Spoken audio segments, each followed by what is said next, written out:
안녕하세요 여러분. 유튜브 영상 정말 오랜만인데요. 제목에 남겨놨듯이 그동안 마음고생이 조금 많았습니다. 캐나다에서 평생 해보지 않았던 설거지라는 것도 해봤고요. 그걸 극복하려고 컬리지도 갔었는데 컬리지를 졸업하고 취업도 실패했고요. 사람 자존감이란 게 이렇게까지 낮아질 수가 있나 싶을 정도로 낮아졌었고 정신적으로 매우 힘들었습니다. 물론 지금은 최근에 들어서 극복한 상태고요.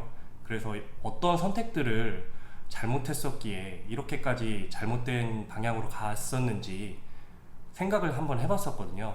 그래서 이렇게 영상을 남겨서 여러분들께도 말씀을 드리려고 하고, 미래에 제가 또 어떤 힘든 일을 겪었을 때 이 영상을 보면서 극복할 수 있는 그 힘을 낼 수 있는 원동력으로 삼아보려고 합니다. 어쨌든 지나간 일이기 때문에 오늘 이렇게 맥주도 한 잔 준비를 했고요. 맥주 한 잔 하면서 편안하게 얘기를 해보려고 합니다. 여러분들도 제가 귀로에 있었던 어떤 선택들이 있었을 때 여러분이라면 어떤 선택을 했었을지 같이 한번 생각을 해보셨으면 좋겠습니다. 우선 맥주를 한 잔 하겠습니다.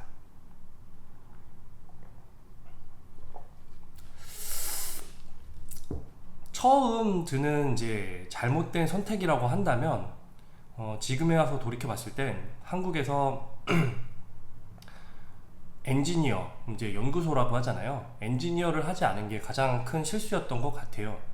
물론 이게 상황에 따라 굉장히 다르긴 하거든요. 저는 이제 아이를 갖기 전에는 절대 외국 생활을 하지 않아야지 하는 생각의 사람이었고, 지금 한국으로 돌아간다면 똑같은 선택을 했을 거예요. 왜냐면 한국에서는 엔지니어나 비엔지니어나 모두 다 사원 1년차, 대리 1년차, 과장 1년차 같은 연봉을 받고 같은 복지 혜택을 누리기 때문에 연구소에 대한 그렇게 큰 매력이 없다고 생각을 하거든요. 오히려 엔지니어를 선택했을 때 자기 개발을 더 못할 경우를 생각해 본다면 회사에서 도태되고 이제 바보가 되고 이런 것들이 더 무섭지 않을까 생각을 합니다. 그래서 만약에 다시 돌아간다고 하면 똑같이 비엔지니어를 선택하겠지만, 외국 생활을 조금이라도 염두에 뒀다면 다시는 그런 선택을 하지 않을 것 같아요. 물론 이거는 그때 상황이 그랬으니까, 그렇다고 뭐 그때 생활이 불만족했었던 것도 아니고 좀 아쉬움이 남는 부분이라고 하는 게 좋을 것 같아요. 그리고 이제 회사 생활을 정리하고 캐나다로 넘어오게 되는데, 캐나다로 넘어와서 가장 크게 실수했었던 부분인 것 같아요. 여기 처음이 제대로 안 알아보고 왔다.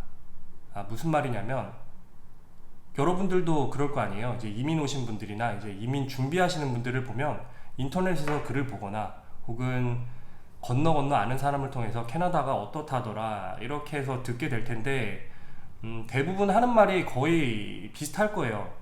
네가 한국에서 어떤 일을 했건 한국에서 어떤 대학교를 나왔건 여기 와서는 아무 쓰잘데기가 없다. 너에 대한 거를 많이 낮춰놓고 시작을 해야 여기서 자리 잡을 수 있지, 자존심을 바짝 세워서는 여기서 성공할 수 없다. 뭐 이렇게 얘기가 보통 나오거든요. 저는 이 부분이 저에게는 좀 잘못된 선택인 것 같아요. 물론 이제 저도 캐나다란 나라를 처음 와봤기 때문에 이런 말들을 듣고 많이 내려놨거든요. 그래서 한국 경력은 되지 않겠지 이렇게 생각을 했죠. 그래서 식당 일을 시작하게 된 계기도, 이곳 캐나다에 있는 회사들 이력서는 전혀 쓸 생각을 안 했고요. 안 된다고 생각을 했거든요. 막연히 써보지도 않고서. 그런데 이제 식당 일은 한국인이고 또 젊고 한국말이 통하면 식당 일은 어디서든 할 수 있으니까 내가 직업을 못 구할 일은 없잖아요. 뺀질거리면 좀 다른 얘기긴 하지만요. 이게 정말 캐나다 생활 중에 가장 뼈아픈 실수가 아닐까 생각을 합니다. 제가 다시 돌아간다면 장담은 할 수 없어요. 그때 다시 돌아가서 이력서를 쓴다고 한들 받아줄 회사가 있었냐? 이거는 모르는 문제지만, 하지만 이 회사에서 나를 쓰려고 연락을 주는지 안 주는지 정도는 알아볼 수가 있다. 이게 가장 큰 메리트라고 생각을 합니다. 왜냐면 취업 준비할 때 가장 힘든 부분이 이 회사에서 나한테 연락을 주는지 안 주는지, 이걸 통해서 내 이력서가 제대로 됐는지 알아볼 수가 있잖아요.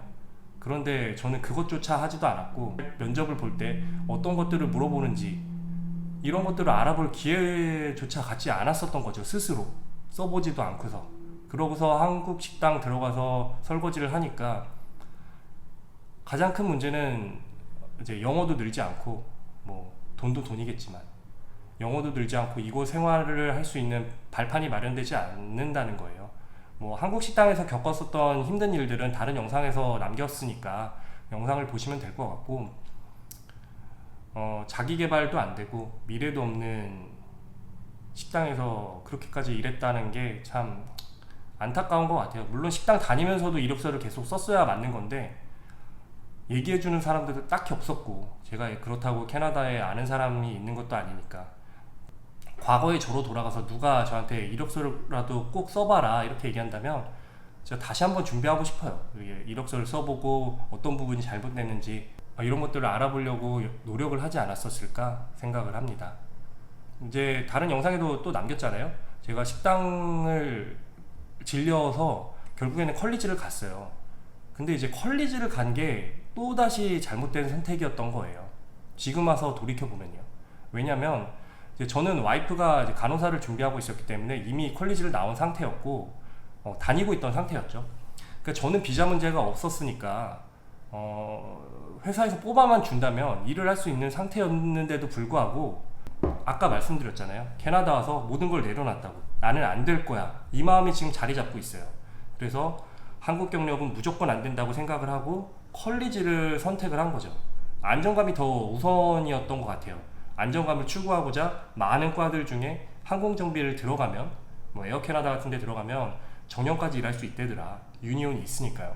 그런 말을 듣고 항공정비를 들어가게 되죠.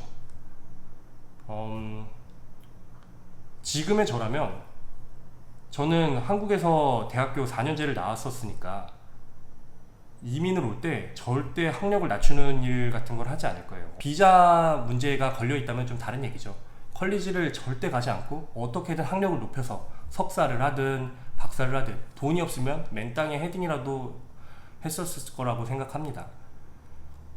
그 이유가 뭐냐면, 컬리지를 이제 졸업하고서, 특히나 저의 선택은 항공정비였는데, 항공정비의 선택이 가장 큰 문제였었던 게 뭐냐면, 그리고 컬리지죠.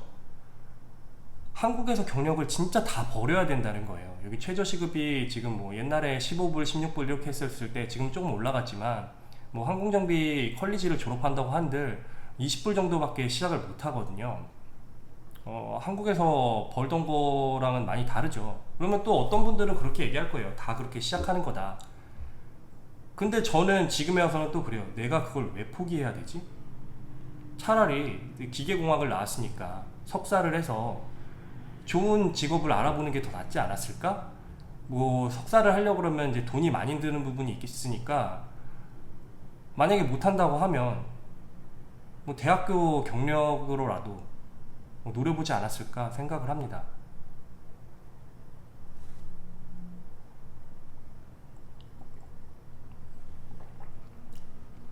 항공정비 컬리지를 간 거에 대한 문제점은 정말로 한국에 대한 생활을 모든 걸 다 내려놓고 다시 시작을 해야 된다는 거예요.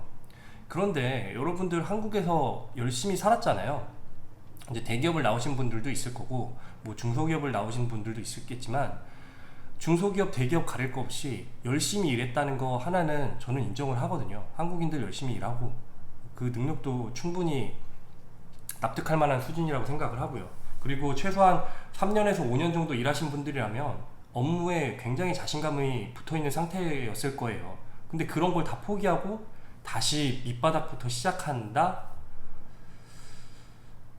이거는 조금 너무 아니라는 생각이라고 생각합니다. 물론 혼자 오시는 분들이나 본인을 주 타겟팅으로 해서 이민을 준비하시는 분들은 비자 문제가 항상 걸리기 때문에 그건 어쩔 수 없는 선택이지만, 다시 말씀드리지만 저는 와이프가 이미 컬리지를 갔던 선택이니까요. 이제 졸업을 하고 나서 보면 항공정비가 정말 개박살이 났어요. 말 그대로 코로나가 터지고 졸업을 했으니까요. 코로나 터지고 나서 에어캐나다 다니시는 분들도 전부 다 레이오프 됐다는 소식이 들려오고, 졸업생들은 전부 다 취직을 못하는 상황이에요.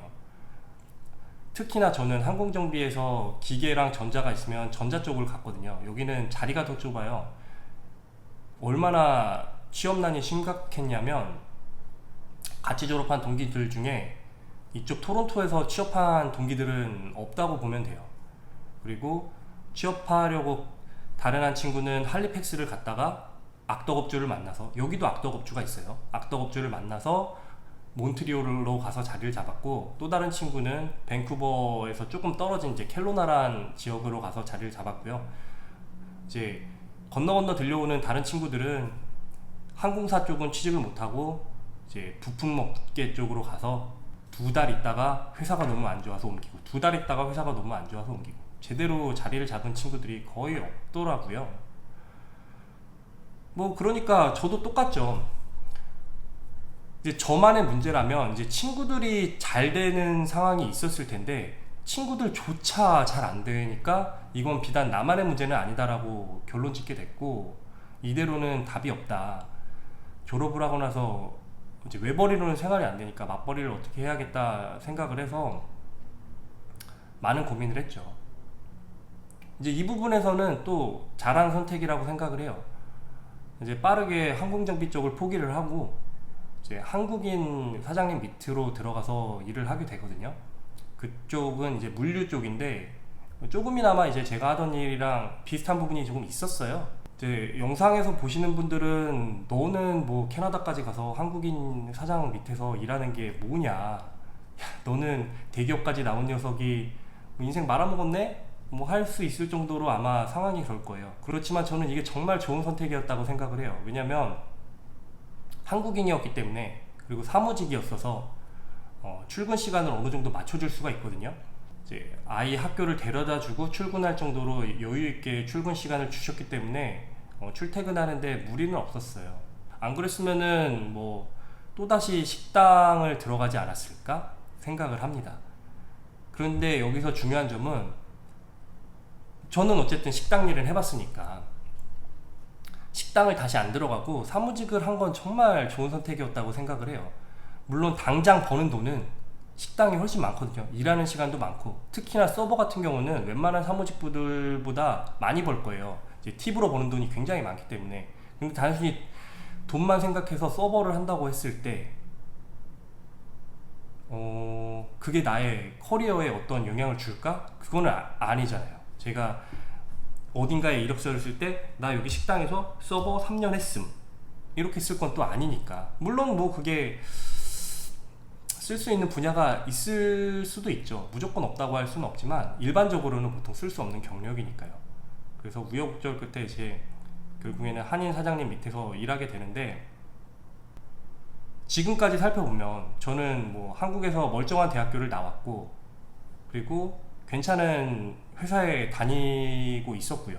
그거 다 버리고 포기 와서 이제 캐나다로 왔는데, 보시면 식당 일 하다가 설거지 하다가 이제 컬리지로 갔는데 너는 취업도 못했네, 취업도 실패했네, 완전 인생 이제 말아 먹은 거잖아요. 아마 이런 상황을 인터넷에 글을 쓰거나 하면은, 거봐라, 너는 영어도 못하는 놈이 한국에서 왜 와가지고 개고생을 하냐, 이런 글들이 분명히 달릴 거예요.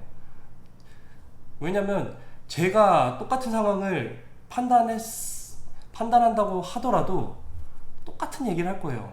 왜 너는 캐나다 와서 개고생을 하냐, 너 도대체 한국에서 네가 아쉬울 게 뭐가 있었길래 굳이 다 포기하고 왔냐, 이런 얘기를 할 거란 말이죠.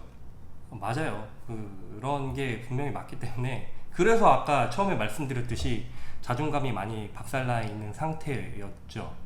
그런데 여기서 이제 자존감이 밑바닥까지 가게 된 이유는 하나가 더 있어요.